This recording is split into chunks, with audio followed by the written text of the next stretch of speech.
Sir నమస్తే అండి. నమస్తే అండి. పవన్ కళ్యాణ్ గారు నిన్న శివరాత్రి మహోత్సవ సందర్భంగా పూజా కార్యక్రమంలో పాల్గొని సనాతన ధర్మం మీద కొన్ని సంచలన వ్యాఖ్యలు చేశారు. కొంతమందికి అవి నచ్చట్లేదు. ఎందుకు? ఆ?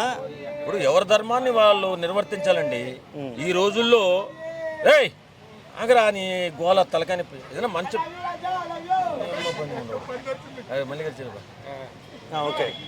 అరే ఏం మాట్లాడినవాడు మనం ధర్మం గురించో న్యాయం గురించో మనం మాట్లాడుతుంటే ఓకే రెడీ రెడీ మళ్ళీ అడిగాను. సార్ నమస్తే అండి. నమస్తే. పవన్ కళ్యాణ్ గారు నిన్న శివరాత్రి సందర్భంగా పూజా కార్యక్రమంలో పాల్గొని సనాతన ధర్మం గురించి కొన్ని సంచలన వ్యాఖ్యలు చేశారు. కొంతమందికి నచ్చట్లేదు.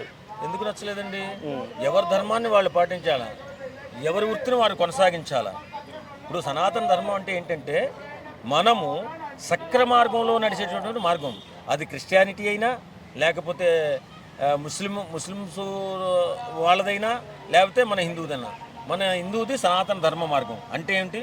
పొద్దున్నే 5 గంటలకు వెళ్ళేసి స్నానం చేసి దైవ పూజ చేసుకుని మనం ఏ పనికైతే వెళుతున్నామో ఆ పనిని నిబద్ధతతో నిర్వహించాలనేటటువంటి భావంతో చేయాలి. వెళ్ళే పని అంటే మంచి మార్గాన్ని నడిపించేదే సనాతన మార్గం.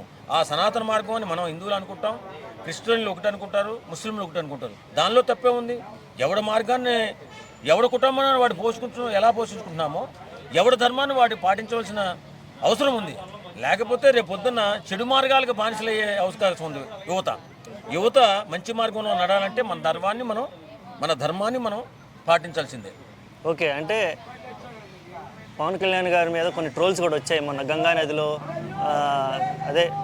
మహాకుంభమేళాలో వెళ్ళి ఆ రోజు మునిగినప్పుడు ఆయన ఆకారం మీద, ఆయన పొట్ట గురించి, వాటి గురించి ఆయన జంజాలు వేసుకున్నాడు అని చెప్పి వీటి మీద కూడా ఆయన స్పందించారు కొన్ని విషయాలు. ఇట్లా అసలుకి ట్రోల్ చేసే వాళ్ళ గురించి ఏం చెప్తారు? పొట్ట గురించి మాట్లాడేది ఎందుకు సన్నాసులారా?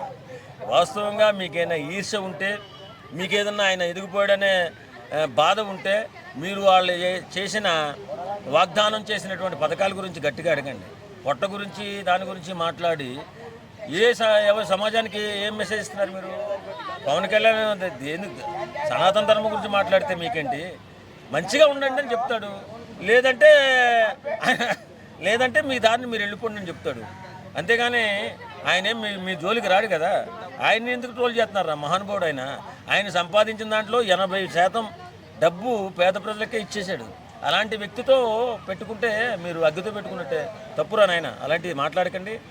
పవన్ కళ్యాణ్ గారి మాటలు మీకు ఆయన రూపం మీకు నచ్చకపోతే మీ ఇంట్లో మీ రూపాలు చూసుకోండి.